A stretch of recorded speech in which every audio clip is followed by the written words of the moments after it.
MiG-21 fighter జెట్లకు తుది వీడ్కోలు పలికేందుకు వాయుసేన ఏర్పాటు చేస్తోంది. 6 దశాబ్దాల పాటు భారత వాయుసేనకు వెన్నుముకగా నిలిచిన MiG-21 ఫైటర్ జెట్ల సేవలు శుక్రవారంలో నిలిచిపోయినాయి.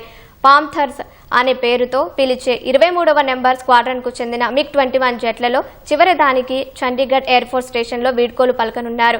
శుక్రవారం air chief marshal AP Singh Badal 3 అనే కాల్ సైన్తో స్క్వాడ్రన్ చివరి యాత్రను చేయనున్నారు. ఈ కార్యక్రమంలో రక్షణ మంత్రి Rajnath Singh, chief of defence staff general Anil Chauhan, army chief general Upendra Dwivedi, navy chief admiral Dinesh K Tripathi పాల్గొనున్నారు. MiG-21 యుద్ధ విమానాలు రష్యాకు చెందినవి. 6 దశాబ్దాల క్రితం భారత వాయుసేనలోకి చేరి కీలక సేవలు అందించాయి. అయితే హై స్పీడ్ ల్యాండింగ్ వల్ల MiG-21 ఫైటర్ జెట్లు నడపడం పైలట్లకు సవాలుగా కూడుకున్నవనే భావనలున్నాయి. షార్ట్ రన్ వేలపై దిగడం కష్టతరం కావడంతో పలుమార్లు ప్రమాదానికి గురయ్యాయి.